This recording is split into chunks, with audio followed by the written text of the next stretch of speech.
O teatro e seus desdobramentos. No mundo do teatro, o Bé mergulhava de cabeça, entregando-se inteiramente a uma profissão que traria uma experiência inesquecível para toda a família. Com total envolvimento, eles se reuniram nas arquibancadas de um circo para assistir a uma de suas apresentações. Sentados lado a lado, os irmãos contempladores compartilhavam a mesma expectativa e empolgação. Atrás deles, um grupo de moças começou a tecer elogios liberados sobre o Bé. Sua atuação no palco era impressionante, seus traços marcantes cativavam a plateia. A ansiedade por parte das moças não foi contida, e os enaltecimentos fervilhavam em meio à conversa. Foi nesse momento que a destemida Neu se virou para trás, como se quisesse revelar um segredo de família, e proclamou com um sorriso: "Ele é o meu irmão." Uma onda de risos contagiou a arquibancada, risos carregados de orgulho familiar e um toque da despretensiosa falta de modéstia da Neu.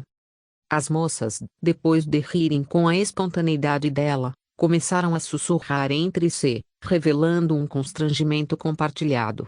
Tudo bem, porque naquele instante, a família inteira se sentia orgulhosa, seus corações transbordavam de alegria.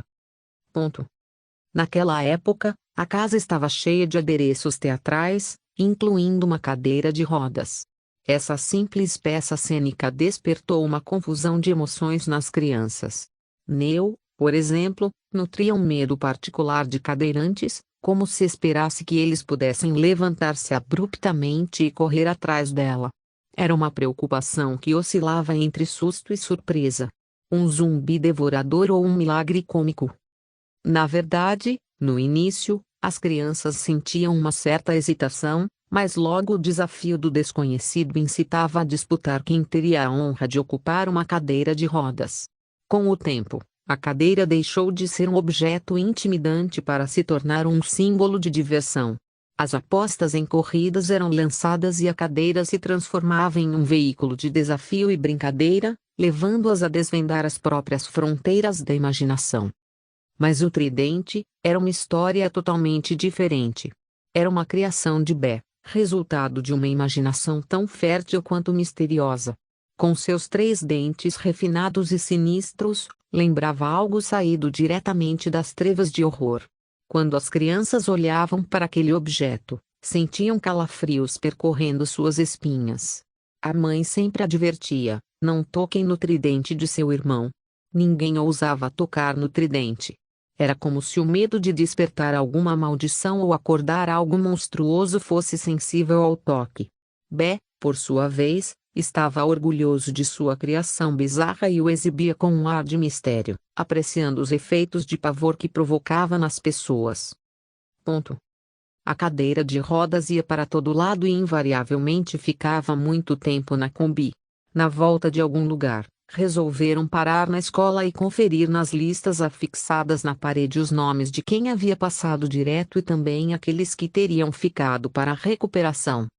Coincidentemente Woody, que ficou de recuperação, estava aguardando sentado na cadeira de rodas e quando recebeu a notícia, quis chorar. As tímidas lágrimas começaram a descer pelo seu rosto involuntariamente, e essa situação provocou a zombaria das outras crianças. Ali estava alguém chorando na cadeira de rodas, uma cena que parecia desencadear pensamentos curiosos sobre como essa imagem seria interpretada pelos outros, caso o vissem assim. As crianças faziam piadas sobre isso e diante das provocações, ele se via alternando entre risos e lágrimas. Ele conseguia enxergar a perplexidade que as crianças expressavam. Mas, quase que instantaneamente, o riso dava lugar às lágrimas, como se a realidade da situação o alcançasse, fazendo-o perceber o peso daquele momento. A comédia inesperada no palco teatral. Um momento estava prestes a acontecer quando Bé se encontrava no centro das atenções, desempenhando seu papel em uma peça teatral, um daqueles momentos que tornam o teatro imprevisível e hilário. Na trama, sua irmã representava uma cena dramática, onde se matava com uma facada certeira no coração. A tia Neide, assistindo à encenação, deixou-se levar pela emoção da atuação e pensou que tudo fosse real. Ela estava pronta para subir ao palco e evitar uma tragédia, preocupada com a vida da mocinha. Foi necessário segurá-la para evitar que a situação se tornasse um caos. Mas as surpresas não pararam por aí. Na mesma peça, Beth tinha um irmão cujo personagem contribuía em uma participação mínima. Esse irmão mal falava, limitando-se a ficar no palco como um figurante, fumando. Contudo, em meio a uma discussão fictícia relacionada à irmã, que era muito triste e injustiçada, Beth teve uma ideia brilhante. Ele decidiu improvisar para dar mais sentido à cena, questionando o irmão ausente: "E você, não vai falar nada? Vai ficar aí, fumando igual a um tonto?" O resultado da improvisação foi imediato e surpreendente. O irmão, que ficava quieto até então, expressou uma face cômica e hilária. A plateia não conteve o riso. A cena exposta acabou sendo tão boa que foi incorporada ao texto original, devido ao quanto se destacou. Quando a tampinha virou tampa de manteiga certa vez, o pai fez um pedido a Neil: "Traga-me uma tampinha de caneta." Mas, em meio ao temor de procurar rapidamente o que tinha sido solicitado, afinal, ele não era fã de esperar, Neil teve uma interpretação curiosa e acabou trazendo uma tampa de manteiga. O pai olhou para ela com uma expressão intrigada, segurando a tampa de Doriana entre os dedos, e perguntou, cheio de surpresa e confusão: "Neuzinha, como é que você quer que eu limpe o ouvido com isso?" Diante da situação, Neu saiu em disparada para chamar a mãe, buscando entender o que exatamente o pai tinha em mente. Enquanto ela falava, agitava-se, pulando e balançando os braços: "Vai, mãe, corre rápido. Eu não faço a mínima ideia do que o pai está pedindo." O impulso de sair correndo, antes mesmo que o pai terminasse a frase, acometeu cada um dos seus filhos, e todos replicavam a agitação da Neu, tamanho o receio de fazer o pai esperar. Mas a Neu interpretava as solicitações do pai como uma série de equívocos, em constante desenvolvimento. Ele pedia algo simples, um potinho, e ela retornava com um radinho radiozinho de pilha, um objeto totalmente descontextualizado. Era como se as palavras do pai passassem por um filtro distorcido em sua mente, transformando-se em algo completamente diferente. Se o pedido era por um facão para cortar uma árvore, ela surpreendia a todos ao apresentar um roupão, uma escolha que deixou todos perplexos. O pai, conhecido por sua franqueza direta, não escondia a sua frustração e reagia com aspereza. Ele balançava a cabeça, incrédulo, enquanto lançava questionamentos retóricos ao vento. "Cortar o galho da árvore com um roupão? O que farei com o roupão?" Sua indignação era misturada com expressões de confusão. O pai, impaciente pela natureza, não tinha tempo para decifrar enigmas. Ele queria coisas de forma imediata e eficiente, uma característica que muitas vezes resultava em situações desajeitadas. As crianças, temendo o alvoroço que suas interpretações erradas poderiam causar, desenvolveram uma estratégia de resposta rápida. Quando o pai começava a falar, eles ficavam prontos, como corredores na linha de partida, antecipando o disparo que os liberaria para agir. Assim que ouviam a voz do pai, não perdiam tempo. Iam direto para a mãe, com olhos arregalados e mãos agitadas no ar, em um gesto universal de perplexidade. "Mãe, o pai está pedindo não sei o que." Suas palavras saíam apressadas, como se estivessem competindo para relatar e se livrar do último puxão de orelhas. Na frente da mãe, eles repetiram o gesto desajeitado das mãos, sinalizando a confusão que tomava conta deles. A mãe, com seu jeito calmo e paciente, perguntava ao pai: "Cláudio, o que você pediu que a fulana não entendeu?" O pai, amigavelmente, esclarecia a situação e ela seguia, tranquilamente, para atender o pedido do pai, enquanto os filhos observavam, aliviados por não serem os únicos a lidar com as confusões de compreensão. Bicicleta, saco na cabeça e um galo. Sana e Neu foram convocadas pela mãe a irem ao mercado, Jardim 7, com uma pequena lista de ingredientes, então elas foram de bicicleta. uma pedalando e a outra dirigindo, uma ideia que necessitava de muito equilíbrio em trabalho em dupla, mas prometia diversão. Ainda no mercado, enquanto enchiam as embalagens de papel com as compras, Sana teve uma ideia digna de um reality show. Ei, Neo, que tal a gente jogar um jogo de confiança? Vou te guiar pelo som da minha voz enquanto você caminha cegamente, com um saco na cabeça. Neo, sempre à procura de uma boa risada, topou na hora. Neo, com um saco de papel na cabeça, confiando nas instruções de Sana, que estava mais interessada em criar diversão do que em dar orientações precisas, começou a dar suas dicas. Degrau.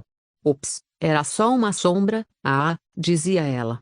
Neo, tentando seguir a voz, pulava isso e desviava de obstáculos imaginários, parecendo uma dançarina alvoroçada e hiperativa na rua. Mas, em um momento de distração, Sana não viu uma lixeira que estava em rota de colisão com a Neo. E bum! Um galo quase do tamanho do próprio mercado apareceu na testa de Neo. Voltaram para casa, entre risos e assopros no galo, até ouvirem: não esqueçam de guardar a bicicleta. Olharam uma para a outra e a ficha caiu. Elas haviam esquecido a bicicleta. Correram de volta ao mercado mais rápido do que alguém correndo atrás de uma promoção de Black Friday. E, acreditem ou não, o galo na testa de Neo desapareceu com o susto. Moral da história: confia nos seus irmãos, mas talvez não os deixe te guiem com um saco na cabeça. E sempre, lembrem-se de onde deixaram suas bicicletas. A toalha da discórdia. Naquelas noites tranquilas, na pequena cozinha acontecia o encontro para a última refeição do dia. Era oferecido um delicioso leite quente com café e pão com manteiga. A mãe cuidava para garantir que todas as noites terminassem com barrigas cheias e aquecidas. Ela estendia uma toalha sobre o balcão de sua pequena cozinha, um lugar onde as histórias dos acontecimentos daquele dia eram relembradas e recontadas. As crianças, ansiosas para saborear o café com leite, seguravam as xícaras que a mãe preparava com tanto carinho, ficavam de pé ao redor do balcão, em frente aos pratos com fatias generosas de pão besuntado com manteiga dourada, olhando com atenção para a chaleira que começava a apitar. O aroma era reconfortante e tornava aquelas noites especiais. Para quebrar essa doce rotina e proporcionar uma diversão extra, em todas as noites subsequentes, aconteceu quando a mãe, após oferecer o lanche, se dirigiu ao banho. Foi nesse momento que Neo, audaciosa e curiosa, lançou sua pergunta. Analisando a toalha de banho nas mãos da mãe, seus olhos varriam a cena, como se buscassem algum segredo no pano. E Neo soltou uma frase, que seria lembrada em muitas ceias noturnas: aí né, mãe, vai lavar a gordinha. A mãe, com um sorriso e um gesto rápido, respondeu da única maneira que ela sabia, deu-lhe um belo tapão na fronte. As risadas que se seguiram foram sinceras e espontâneas, preenchendo a cozinha com alegria. No final das contas, aquele tapa amigável, dado em meio ao afeto e à recreação, era a maneira da mãe limitar brincadeiras maliciosas ou atrevidas. A rotina noturna da mãe cuidadosa antes do pai chegar em casa, de volta do trabalho. As crianças já tinham que estar de banho tomado, mas assim que terminavam o jantar, por volta das 19 horas, era o momento de brincar mais um pouco na rua. Quando o pai assobiava, elas sabiam que era hora de entrar e para relaxar um pouco mais, antes de irem deitar. As crianças se jogavam no sofá da sala, finalmente cedendo à exaustão. Aquelas brincadeiras de rua eram como pequenas aventuras que eles necessitavam para preencher seus dias. O poste de luz se tornava a base segura para uma partida de pega-pega, queimada, betos, passa-anel, amizade colorida, pique-quadra, apertar campainha e sair correndo, patins, carrinho de rolimã, polícia e ladrão, entre outras. As risadas eram intercaladas com gritos de susto e divertimento, enquanto os pequenos, chamados de café com leite ou como eles próprios se intitulavam, leite moça, corriam em volta do poste, tentando escapar do toque de quem os estava pegando. A estratégia e a velocidade eram essenciais para destacar os melhores jogadores. Claro que todas essas brincadeiras aconteciam também durante o dia, mas o escuro da noite favorecia algumas, com um toque de dificuldade extra como o esconde-esconde, por exemplo. Finalmente, de volta à casa, a paixão era substituída por suspiros de cansaço, e seus pequenos corpos pareciam ter perdido toda a energia. Era uma cena digna de ser vista, como se a rua tivesse sido uma verdadeira arena de diversão onde eles gastavam cada migalha de vigor. A mãe, sempre vigilante e carinhosa, sabia exatamente o que fazer nesse momento. Ela pegava um pano úmido e começava a limpar delicadamente os pezinhos sujos das crianças. Se o clima estivesse ameno, ela molhava o paninho na pia mesmo, mas se fosse uma noite fria, ela preparava água morna e, com toques suaves para não acordá-los, removia todas as marquinhas até que seus pezinhos ficassem branquinhos de novo. Enquanto cuidava dos pezinhos de cada um, ela mantinha seu olhar carinhoso, e em seu íntimo, fazia orações a Deus para guardar os pés deles de caírem em armadilhas. Era um ritual de conexão e cuidado entre mãe, filhos e Deus, onde os pequenos sentiam estarem sendo cuidados com amor e atenção. E assim, com os pés limpinhos e o coração quentinho, as crianças se acomodavam para uma noite de sono tranquilo, cercadas pelo afeto incondicional daquela mãe amorosa. Bichinhos de estimação. A mãe abriu a geladeira e quase pulou até o teto quando se deparou com um gato espremido entre as prateleiras. Pobrezinho! Notoriamente alguém o colocou lá dentro, e ela sabia exatamente quem era. Era o Di. E olha, o mesmo gato, em outra ocasião, acabou numa situação mais apertada ainda, na privada. A mãe, ao ouvir o barulho da descarga que parecia interminável, chegou lá e flagrou o Di, tentando dar um banho forçado no felino, que agitava suas patinhas como quem diz: me tire daqui. Da outra vez foi a Neu, com toda a sua criatividade, achou que o gato estava muito bigodudo e aparou seu bigode. Cortou tão curto, tadinho, que ele ficou até feinho. Ela também enrolou o gato num tapete e o colocou estrategicamente no meio da passagem da sala. Eis que o Bé, sem perceber o tapete gato no caminho, pisou com vontade. Mas calma, o gatinho parecia nunca se machucar. Acho que era aquele negócio das 7 vidas, e esse espertinho estava disposto a gastar algumas se divertindo com essa família maluquinha. Tiveram também alguns cachorros. Para os filhos menores, a que mais marcou foi a carniceira Kelly. Ela fedia, não adiantava dar banho, ela sempre estava rolando em algo mal cheiroso. Um dia levou para casa um sapo morto. Já para os filhos mais velhos, foi o Sudan e a Diana, que eram inteligentíssimos cães de caça. O amor refletido nos detalhes nos dias em que os filhos se dividiam entre jornadas duplas, dançando entre o trabalho diurno e as aulas noturnas, a mãe desempenhava um papel que ia além das tarefas administrativas. Ela, com uma compreensão profunda, preparava o prato de comida com um toque de carinho, quase como uma oferenda à firmeza deles. A toalha, já aguardava suspensa na porta do banheiro, um pequeno gesto que irradiava o cuidado discreto dela. Tudo seguro em meio a uma urgência, uma sincronização frenética com o tic-tac do relógio. Os filhos engoliam pedaços de comida como quem devorava o tempo, comiam com pressa antes de seguir para a escola. E ali, no coração dessa atividade febril, a mãe permanecia como uma testemunha silenciosa das jornadas deles. Essa época refletia uma profundidade que não necessitava de palavras.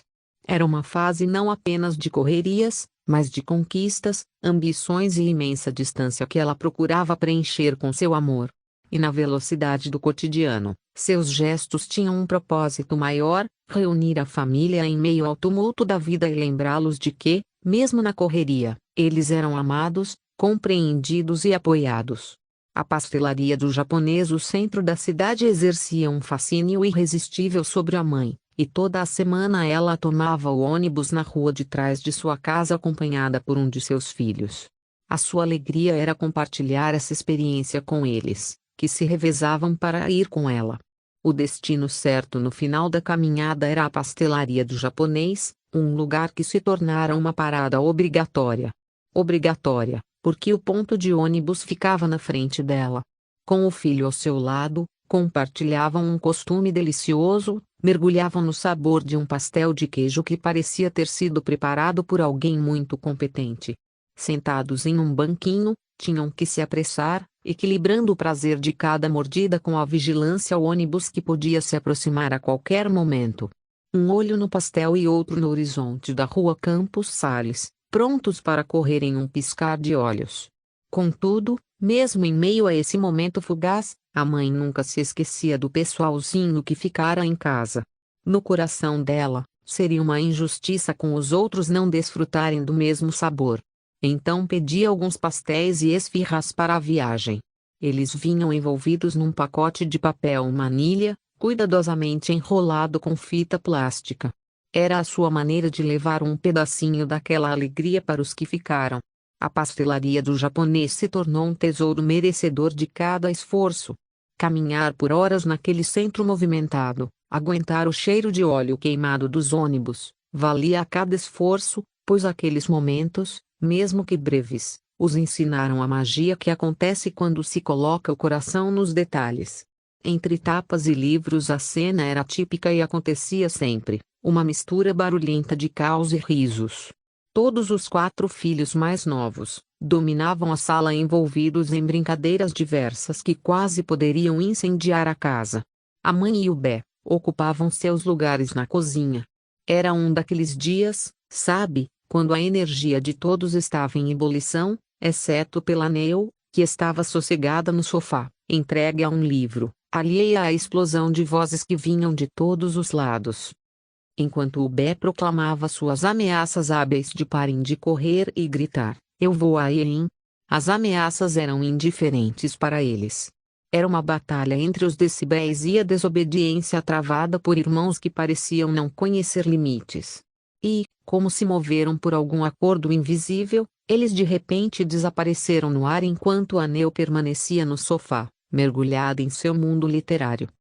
Então, como um trovão, o Bé se aproximou. Eram aqueles passos pesados que gritavam: a justiça está chegando. Ele poderia ser ouvido vindo de longe. Mas Neu, inculpável, continuava onde estava, confiante em sua imunidade. Estava tranquila. Mas o Bé, com os olhos aguçados como um radar, varreu a sala rapidamente e se não fosse por Neu que continuava em sua leitura mansamente, a sala estaria vazia. Ele não teve dúvida, você também estava nisso. Era uma sentença que não permitia apelações. Neu protestava, argumentava, mas a lei do irmão mais velho era implacável. Não, Bé. Eu não estava na bagunça. Suas palavras nem foram ouvidas. Enquanto os tapas desciam sobre ela, os 3 escondidos riam e riam, uma mistura estranha de maldade e diversão. Sana, o gênio da fuga a outro acontecimento parecido com esse, porém, dessa vez, a Sana foi a única que não apanhou. Os 4 estavam em uma brincadeira muito barulhenta no quarto bem na hora do jornal da TV. O pai já havia advertido várias vezes.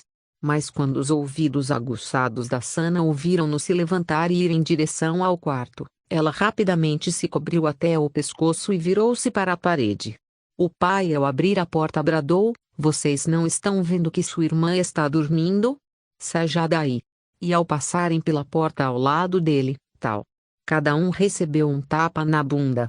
Lá fora eles resmungavam, enquanto a Sana se matava de rir debaixo do cobertor. Eles não foram capazes de dedurar que a Sana era a líder da algazarra. Mesmo sofrendo certas injustiças, todos eles mantinham essa experiência carregada de humor acentuado e uma energia contagiante.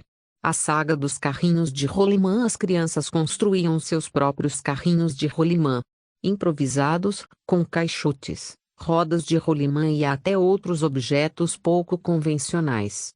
Aparecia todo tipo de acessório, como cordas para a direção, canos de PVC, e pinturas, das mais diversas, sem dizer aqueles que substituam os rolimãs por outro tipo de rodinha. Ah, mas esses não tinham a menor graça, não derrapavam, nem corriam de maneira satisfatória. E, sobretudo, não faziam barulho, uma verdadeira perda de tempo. Bom mesmo, era o que eles, os moradores do 165, faziam, e que o pai, cheio de criatividade, auxiliava. Teve um que foi o mais comprido carrinho de rolimã do bairro. Revestido com uma lâmina de metal para reforçar, freio emborrachado e direção de mão, como a direção de um carro, para evitar que seus pés ficassem protegidos de esfolamentos, já que no convencional, a direção era feita pelos pés. Era de dar inveja àquela molecada. Mas qualquer carrinho feito com madeira velha mesmo, servia. Mesmo que isso significasse perder algumas unhas, que seriam raladas no asfalto. O Bé chegou a construir patinetes de rolimã. O que não era uma boa, pois essa rodinha deslizava com muita facilidade e derrubava qualquer um no chão. E quando a imaginação estava a todo vapor, o asfalto se transformava em circuito perfeito. Para demarcar a pista de corrida e manobras radicais, um dirigia o carrinho enquanto o outro segurava um pedaço de tijolo, em cada uma das mãos, para arriscar e determinar qual o percurso que os carrinhos deveriam fazer. Outra criança ainda era a responsável pela velocidade, empurrando os tripulantes pelas costas. E lá iam eles, deslizando rua abaixo, sorrisos no rosto e olhos brilhando. As manobras e corridas emocionantes traziam uma dose de emoção, camaradagem e aprendizado. A fuga da sala de aula. O D, experiente em driblar as aulas e se aventurar em suas próprias peripécias. Naquele dia, a professora Marlene negou um pedido de permissão, como um daqueles pedidos corriqueiros do garoto para escapar do tédio da sala de aula. Não foi a primeira vez que ele tentou dar um jeitinho para uma escapadinha, e ela sabia muito bem disso. Mas o que a profa Marlene não esperava era que, após receber um sonoro não, o Di simplesmente levantasse, ignorando a autoridade da professora, e saísse da sala com um sorriso travesso nos lábios. A coragem do garoto era inegável e como ele desafiava as regras da escola era quase admirável. Claudinei, volta já que, ela mandou, mas ele parecia focado em sua missão de desbravar o mundo fora da sala de aula. O Di correu pelo corredor, como se estivesse se libertando de uma prisão invisível. A profa Marlene, apesar de estar visivelmente surpresa e indignada, não vacilou em ir atrás dele. Imagine a cena, uma senhora de certa idade perseguindo um menino cheio de energia e esperteza. Ela correu, gritou e tentou, de alguma forma, alcançar o fugitivo, mas o Di tinha a juventude e a velocidade a seu favor. Enquanto isso, lá fora, o Di ria e se sentiu o rei da situação. Ele estava livre da sala de aula e, mesmo que por um curto período, estava conquistando sua independência. Corria pelas ruas com aquele ar de quem estava brincando de pega-pega com a autoridade. Até que, finalmente, ele chegou em casa e entrou, deixando a professora ofegante e desesperada do lado de fora. A mãe descobriu que algo estava errado assim que viu os olhos arregalados e o sorriso amarelo do filho.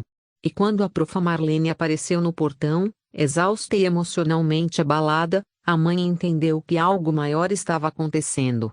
A história se desenrolou, a professora chorou, desabafou sobre as dificuldades de lidar com a irreverência do aluno, acolhida com um copo d'água e uma compreensão compassiva. Ao retornar à escola, a pé, a profa Marlene teve tempo para uma boa reflexão. Quantos sentimentos e pensamentos devem ter passado por sua mente durante aquele encalço e depois na conversa com a mãe? No final das contas, estava consolada, pois o dia estava em sua casa. O Sapeca tinha mais uma vez deixado sua marca, não só na sala de aula, mas também no coração de sua dedicada professora. A caçada, tradição, instinto e conexão com a natureza. A adrenalina pulsava nas veias de Betinho enquanto ele se preparava para mais uma emocionante aventura ao lado de seu pai e seu amigo Mário. O cenário era uma vasta paisagem da natureza, um terreno onde as codornas e perdizes se escondiam, esperando a habilidade e destreza da equipe de caçadores. A manhã estava fresca e cheia de promessas. Betinho ajustava sua mochila, sentindo uma empolgação se misturar com uma ponta de nervosismo. Era uma tradição da família, uma ligação profunda com a terra e com os instintos mais primordiais. Os cachorros perdigueiros, companheiros fiéis nessas empreitadas, já sabiam o que estava por vir. Suas patas inquietas e olhares atentos indicavam que a caçada estava prestes a começar.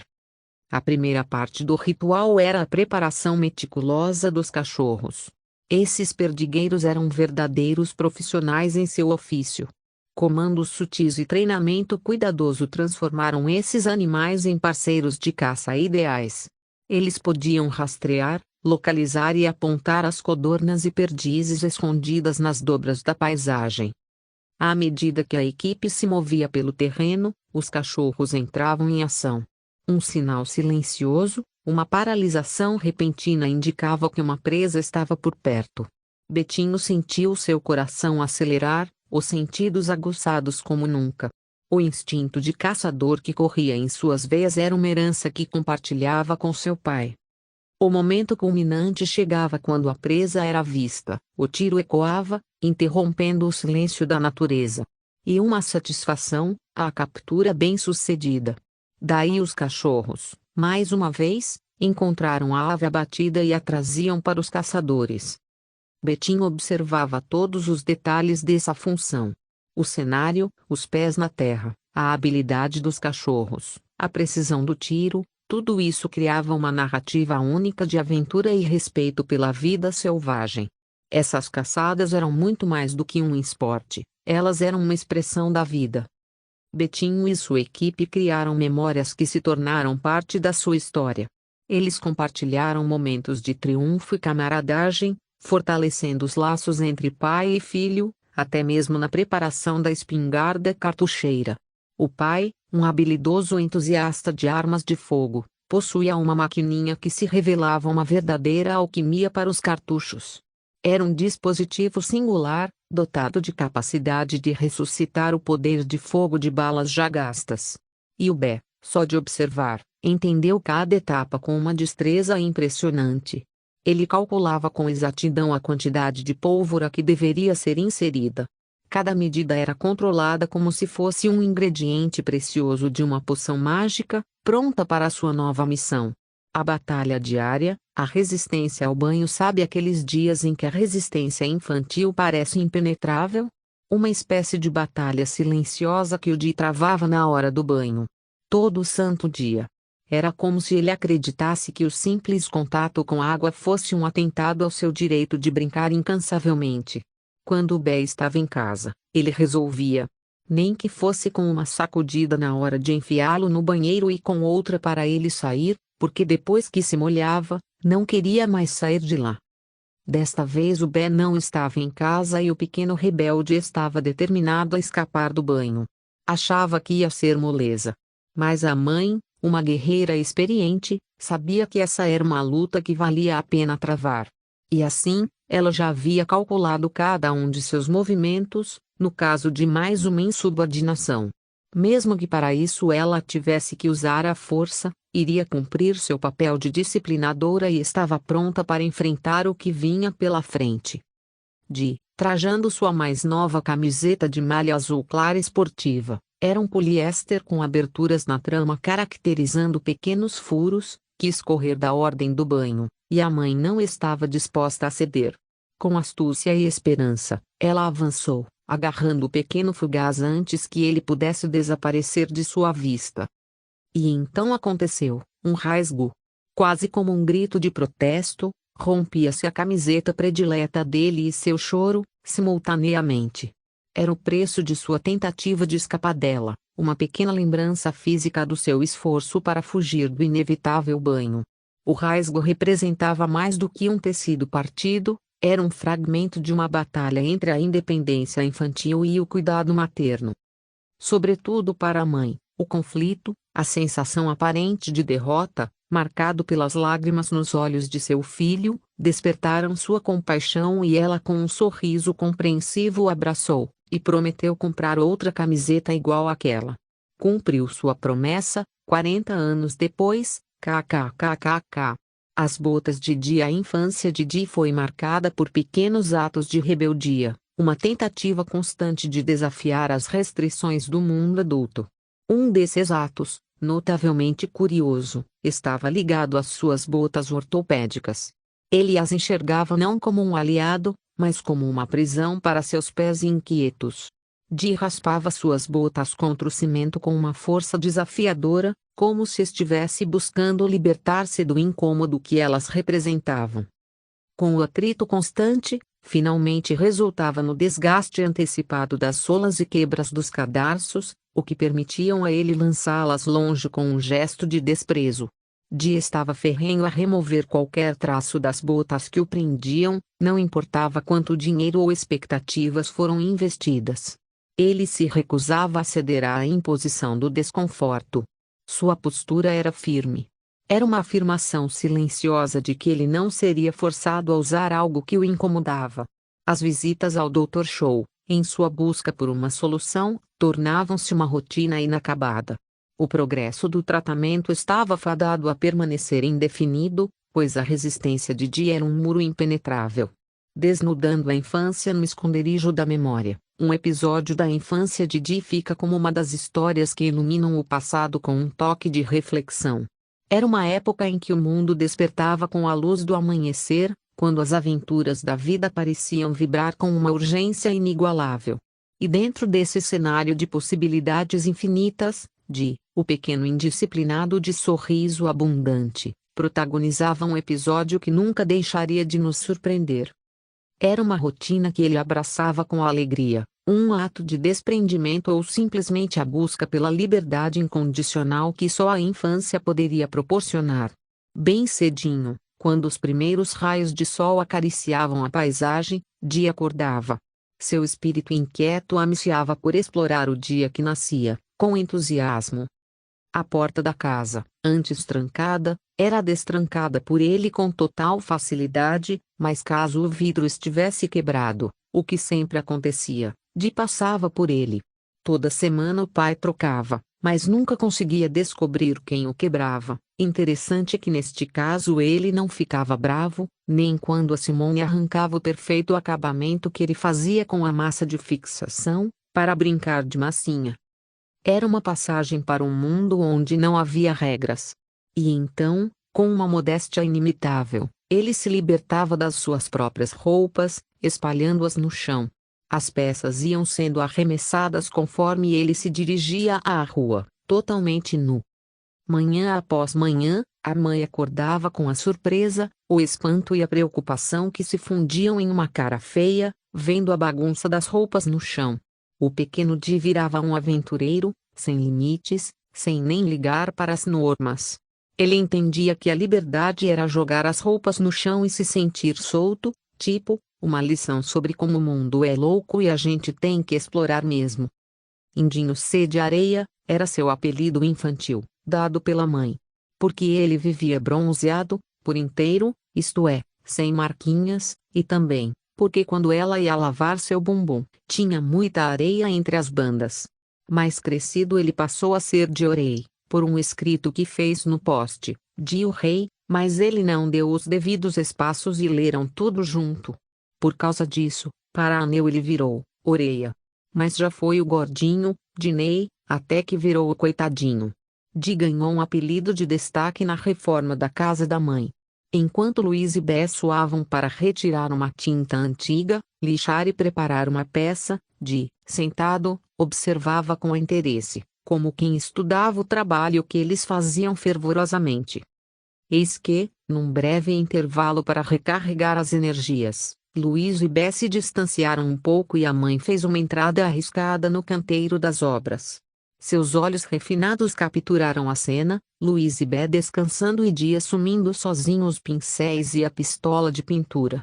Um instante congelado no tempo, mas o suficiente para desencadear o juízo da mãe. Onde está o Di? Ela questionou, com uma voz de desaprovação. Luiz e Bé, meio atordoados, apontaram na direção do Di, já mergulhado na arte da pintura. A resposta foi recebida com um suspiro e um olhar de compaixão. Ah, coitadinho! Exclamou a mãe, como se lamentasse a sina do Di, o único a enfrentar as tintas e trabalho duro. Enquanto o pincel mergulhava na tinta fresca, Di, mesmo sob o rótulo de coitadinho, não conteve um discreto sorriso, sabendo que isso deixaria sua marca no cenário da reforma, mesmo que fosse cortado ao meio pelos olhares aterradores, Ele estava protegido por um toque de compaixão maternal. O mistério da bota no matagal. No meio do matagal na frente de casa, o jovem se deparou com um achado intrigante, uma bota solitária, enterrada parcialmente na terra. Com olhos contestáveis, ele mergulhou na sua imaginação de cronista e lançou uma pergunta à mãe que misturava inocência e criatividade. Mãe, foi aqui que o Judas perdeu as botas? A mãe caiu na gargalhada diante da pergunta extraordinária. Um riso celebrou a espontaneidade pueril e a formação de mais um conto. Naquele momento ilusionista, mãe e filho soltaram uma risada que poupou-lhe a resposta em si. A bota abandonada no matagal se tornou um gatilho para uma lembrança, um reflexo da infância de Di.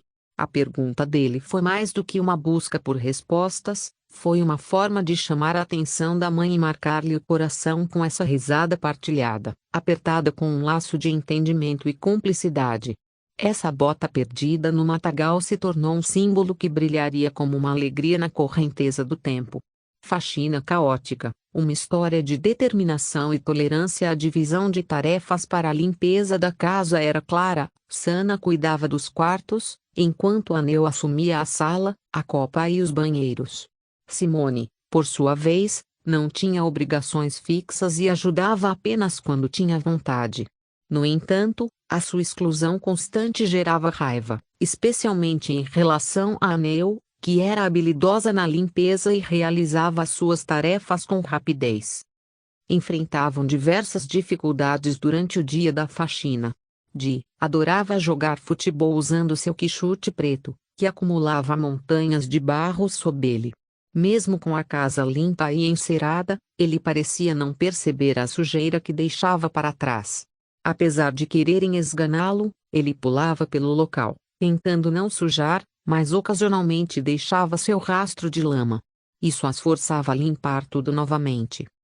Simone, por sua vez, não contribuiu aí, quando tinha oportunidade, atrapalhava. De alguma forma, montes de revistas e jornais antigos se acumularam em um pequeno espaço. Em um dia designado para arrumá-lo, Neu dispôs as pilhas cuidadosamente em um canto, entre a porta do quartinho e a parede da cozinha. No entanto, assim que ela se afastou, Simone foi até o local e desfez todo o trabalho, espalhando os papéis pelo chão como um tapete. Era como se Simone desejasse uma correção forte, talvez até uma surra, como consequência de suas ações. Mas, ao invés disso, Aneu, com toda a calma, disse: "Assim, você bagunçou tudo." Observou a bagunça, abaixou-se e começou a reorganizar. A imagem dela de costas, agachada, com as pernas erguidas, coluna abaixada e mãos ao chão, foi o suficiente para desencadear um ato impulsivo. Simone mirou bem a cabeça de Neu, que estava no cantinho entre as paredes, e empurrou seu bumbum, fazendo com que ela desse uma cabeçada na parede com força. E saiu correndo. Naquele ambiente, fazer faxina não era uma tarefa simples, era uma verdadeira provocação. As peripécias cômicas de Neu na antiga sala da casa, uma cena protagonizada por Neu, foi garantia de risos. A sala estava frequentemente cheia, com as poltronas ocupadas e os sofás ocupados. Com poucas opções de assento confortável, Neu costumava optar por deitar no chão e calçar a cabeça com uma almofada apoiada no compartimento inferior da mesa de centro, que possuía duas repartições, quase como uma mesa com dupla funcionalidade. Numa tarde, a sala estava movimentada como de costume. Neu encontrou seu lugar predileto no chão e se acomodou com a almofada. Aconteceu, porém, que um espirro triplo a acometeu, e nas contrações do espirro, sua cabeça bateu 3 vezes consecutivas no compartimento superior da mesinha. Aneu escapou de seu aconchego com uma expressão de dor, esfregando a testa e exclamando: "Ai, minha cabeça!" A cena cômica que se desenrolou não demorou para contagiar todos na sala, e as risadas se soltaram. Neu tinha seu próprio método de aplicar a inteligência para compreender algo que não conhecia ou de que tinha pouco conhecimento. Para isso, desenvolveu uma tendência de roer, e para começar, roeu a borda de um vaso de barro que ficava sobre essa mesma mesinha. Esse vaso de barro, decorado com flores desenhadas, costumava chamar sua atenção. Enquanto assistia à televisão deitada no chão, ela acabou devorando todas as bordas da tampa do vaso, transformando-o num objeto que parecia ter passado por uma investida de um ratinho guloso. Um dia especial quando se era apenas uma criança, um capítulo colorido de sua infância foi escrito pelas mãos encantadas do Bé. Sana e Neo embarcaram em uma aventura emocionante no parque de diversões que se ergueu majestosamente na lagoa do Taquaral. No entanto, aos olhos deles, ela era muito pequena para fazer parte desse espetáculo de adrenalina e risadas. Ela era caçula, uma figura delicada que necessitava de cuidados especiais, e preferiria certamente os brinquedos bobos. Coitada da mãe, você vai deixá-la aqui em casa sozinha? Esse era o argumento persuasivo que utilizavam para mantê-la longe das emocionantes voltas e reviravoltas do parque. Mas em meio a essa narrativa de restrição, um herói inesperado surgiu. O Bé, o irmão que retornou do exército, encontrou a casa silenciosa e deserta. A pergunta que lhe escapou dos lábios expressou um misto de surpresa e preocupação: onde estão todos? A resposta da mãe foi simples e direta: foram ao parque de diversões. Contudo, uma pontada de surpresa passou por ele quando se deu conta de que a Simone fora deixada para trás. A cena pintada em sua mente, da irmãzinha sozinha em casa enquanto todos se divertiam, despertou um senso de justiça e compaixão. O Bé, o irmão mais velho e protetor, não perdeu tempo. Ele olhou para Simone, com seus olhos verdes e gentis, e proferiu uma ordem que ressoaria como um chamado de esperança: troque suas roupas, porque eu mesmo vou te levar ao parque.